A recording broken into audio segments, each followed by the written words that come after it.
일단 우크라이나는 인력 충원이 네. 거의 그 파열 지점에 이르렀다고, 러시아가 내고 있는 사상자의 몇 배 규모를 우크라이나가 지금 겪고 있는 것이 이제 사실은 거의 자명한. 어쨌든 우리나라랑 붙어 있는 북한이 러시아를 돕다 보니까 네. 러시아는 아니면 반대편에 있는 우크라이나가 한국에게 바라는 것도 있을 수 있을 것 같은데 그렇죠. 한국이 우크라이나에 뭐 직접적인 살상 무기를든 뭐든 지원할 가능성은 있을까요? 그렇죠. 일단 그 우크라이나가 대한민국에 네. 바라는 바는 공격용 무기를 확 더 많이 받는 것이겠죠.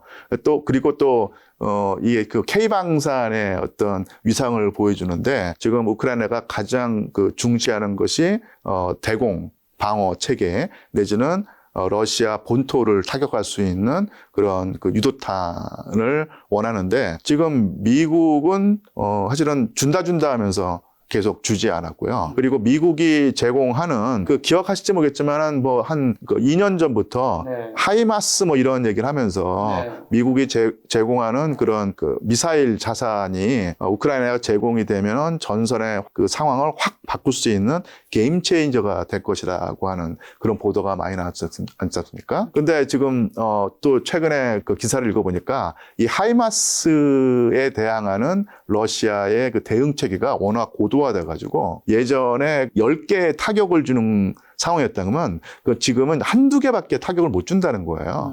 그래서 미국이 제공해온 공격용 무기 내지는 상당히 파괴력 있는 무기의 성능도 이제는 많이 바닥을 드러냈고 양도 줄었고요. 그 다음에 미국이 아니라 서방 국가들이 우크라이나를 또 많이 도왔는데, 아시겠지만 지금 이 서방 국가 중에서 한 해 경제 성장률이 1%를 넘는 국가가 거의 없습니다. 대부분 0. 몇 % 그렇게 되고, 영국 같은 경우는 아예 마이너스 성장을 하고 있어서, 독일도 안 좋고. 예, 그리고 또 유럽의 각국에서 급진 우파라고 해야 되나요? 아니면 극우파라고 해야 되나요? 해외 원조, 특히 네. 우크라이나 원조에 상당히 부정적인 자세를 취하는 그런 정치 세력이 집권을 하거나 힘이 커지기 때문에 유럽 국가로서는 일단 우리가 흔히 하는 표현으로 내 코가 석자인 상황, 그리고 우크라이나의 무기 지원을 해주는 상황을 탐탁치 않게 여기는 국내 상황이 워낙 강하기 때문에 서유럽도 서방도 우크라이나를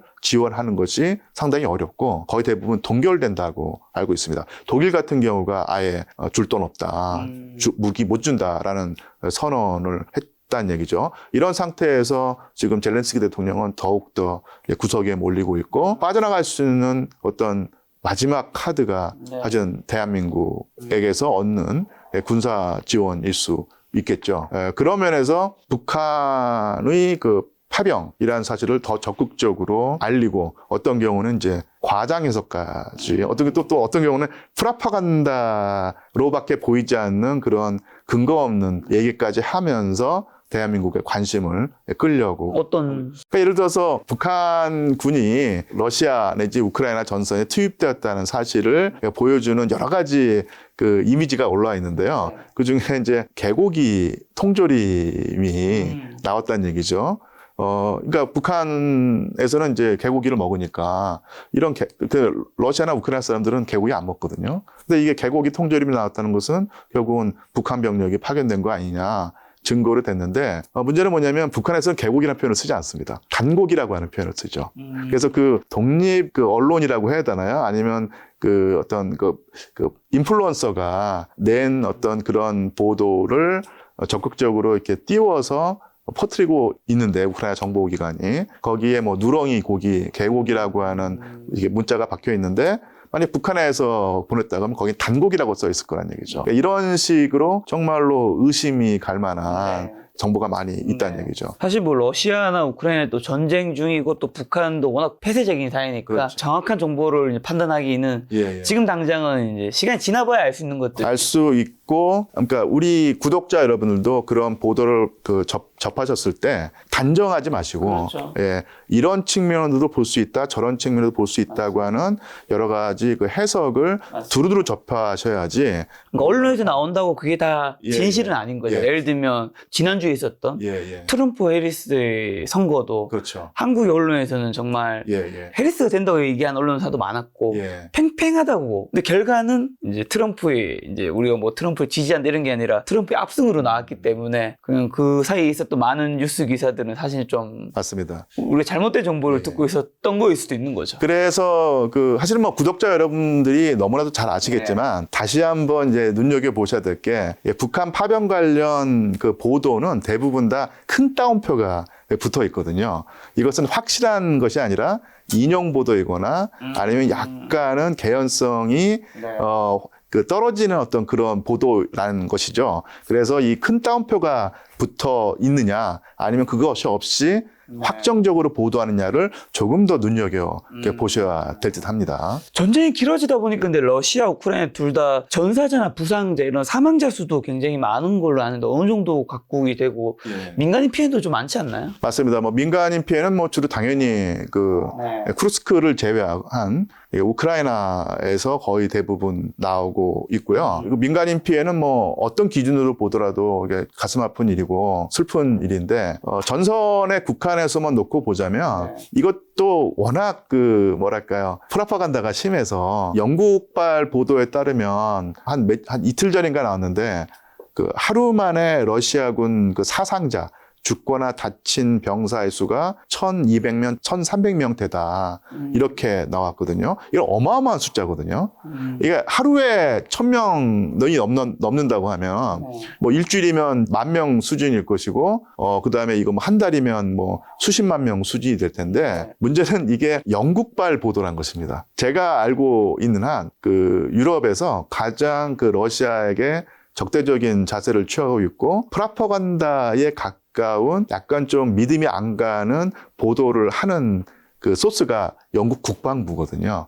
그래서 이제 영국 국방부 보도는 좀 걸러내야 됩니다. 그래서 이 구독자분들 중에 저 사람은 뭐 영국에 무슨 원한이 졌나 이렇게 왔을 텐데 제가 영국 유학생입니다. 아, 그렇군요. 영국에서 오랫동안 살면서 영국에서 학위를 그 취득해서 지금 활동하고 있는 사람이어서 제가 뭐 영국에 지금 뭐 나쁜 감정을 가질 이유는 없는데 그러니까 예를 들어서 그 독일 보도라든지 아니면 프랑스 보도 이런 보도는 그래도 조금은 상당히 많은 진실을 담고 있는데 제가 경험해 본 거에 따르면 영국 보도는 거짓말의 경우가 상당히 많이 있어요. 이 거짓말이 나빠서 하는 거짓말이라기보다는 어떻게든 전황을 서방 측에 우크라이나 측에 유리하게 가져오려는 어떤 그런 의도를 가진 거짓말이라고 하는 것이죠. 근데 우리가 거기에 속아 넘어갈 필요는 없다고 보입니다. 그래서 다시 한번 이제 뭐 그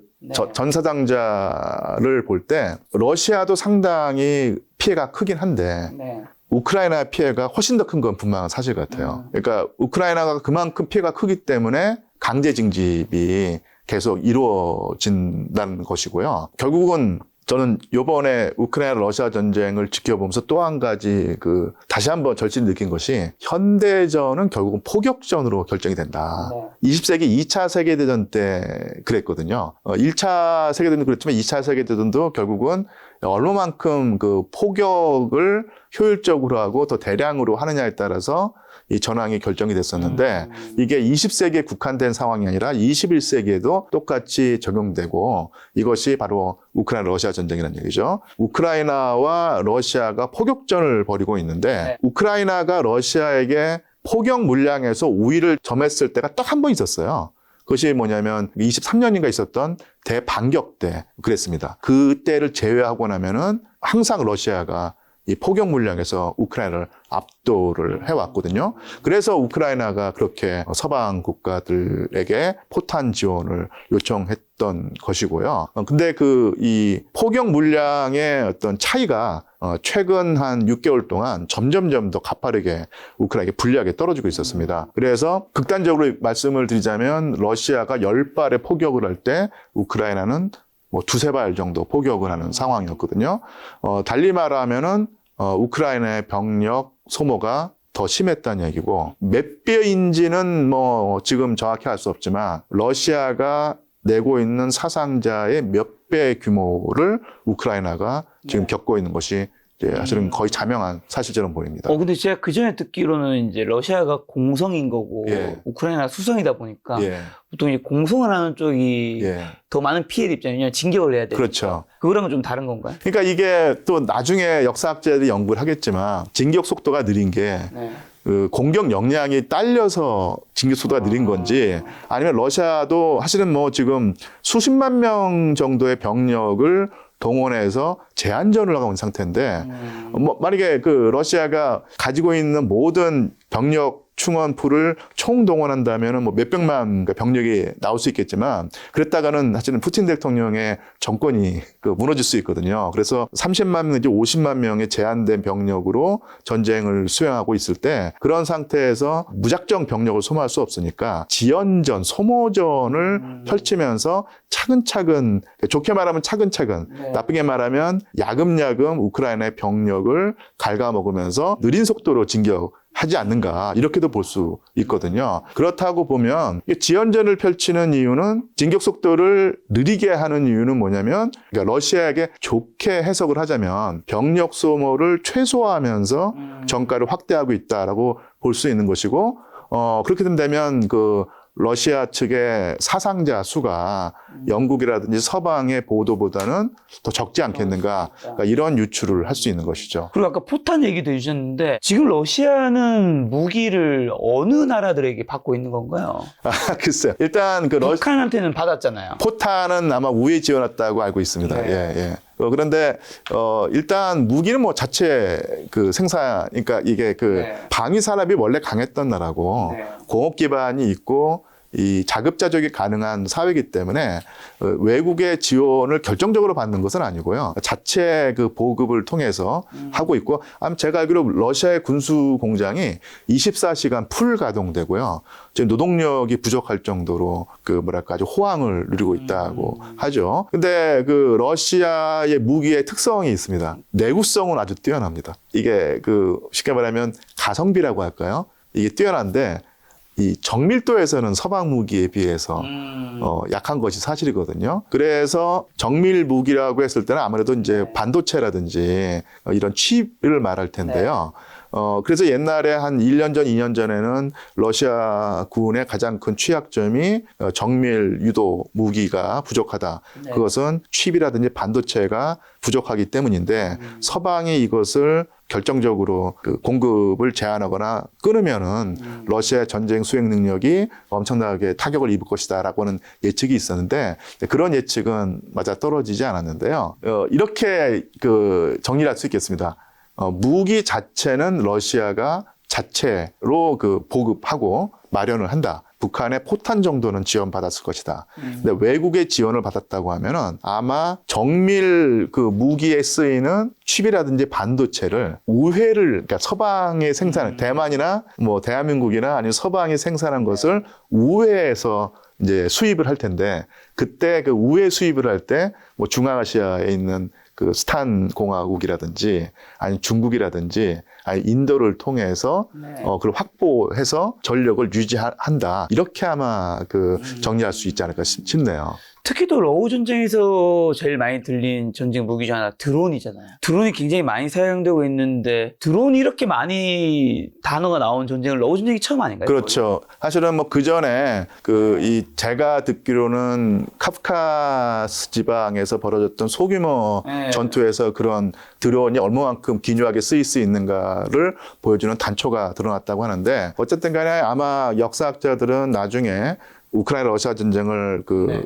기록하면서 이 드론이 가장 대규모로 가장 결정적인 전력으로 쓰였던 최초의 전쟁이다. 뭐 이렇게 아마 쓸 것 같아요. 그만큼 효과도 좀 있었던 것 같기도 해요. 예, 일단 가성비가 뛰어나지 않습니까? 그래서 미사일 하나 쏘는데 뭐 수백억 원이 날아가는 거죠. 하나 마련하는데. 그리고 포탄도 사실은 상당히 고가일 텐데요. 하지만 이 드론 같은 경우는 정말로 간단하게 네. 단가를 낮춰서 쓸 수 있는 가장 가성비가 뛰어난 무기일 수 있겠고요. 또 하나 뭐 제가 사실은 공학 쪽에 잘 지식은 없는데 3D 프린터인가요? 네. 그런 걸 이용해서도 대량 생산이 가능하다고 하더라고요.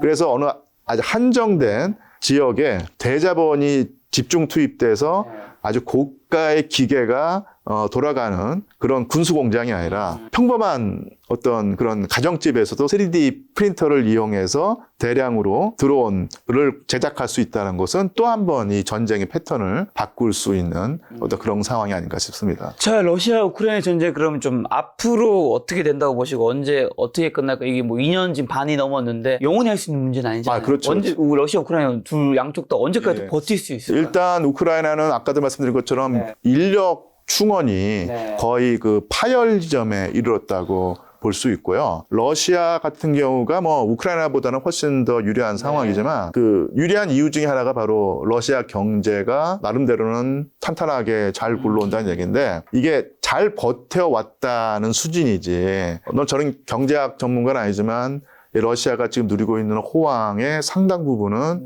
이 거품 경제란 얘기입니다. 엄청나게 많은 돈이 풀려서 경제가 쌩쌩 돌아가는 상황인데 아마 분명히 러시아 전문가들도 이 거품 경제가 오래 지속되지 못하리라는 사실은 알 거예요. 그리고 또 이게 거품 경제가 크면 클수록 이 거품이 터지면은 그 뒤에 이게 급전직하가 있을 것인데, 그러니까 이런 고통을 줄이기 위해서는 러시아도 뭐 2년, 3년, 4년 무한정 전쟁을 지속할 수는 없다고 보이거든요. 제가 그래서 조금 더 이게 검증해야 될 그 정보지만, 이 러시아의 그 경제 정책을 위반하는 총책임자가 옐비나 나비울리나라고 하는 분이고요. 이분이 그 러시아 국립은행 총재고 푸틴 대통령의 가장 그 신임하는 그 경제 보좌관이라고 하는데, 그러니까 이분이 러시아의 그 전시 경제가 이게 감당 가능한 수준으로 되는 것이 아마 1년일 것이다. 제가 그 정보를 들은 건 한 3개월 전이거든요. 그러니까 앞으로 한 7개월 정도, 짧으면 6개월, 길면 1년 정도의 기간 동안은 러시아 경제가 큰 부담 없이 버틸 수 있지만 그 다음부터는 사실 장담할 수 없기 때문에 그 사이에 푸틴 대통령은 충분히 그러니까 가장 최대의 정가를 올려서 유리한 고지를 점령한 다음에 그 다음엔 조금 더 적극적으로 협상에 나오지 않을까 이런 생각을 해보거든요. 그래서 협상에 나서는 어떤 절박한 면에서 우크라이나는 하지만 이게 협상에 임한다고 하자면요, 러시아는 절박한 상황이고 러시아는 느긋한 상황이지만 그 느긋한 상태가 짧으면 6개월, 길면 1년 정도일 것이고 그 다음에는 러시아도 상당히 절실해질 것이다. 이런 추측을 한번 해봅니다.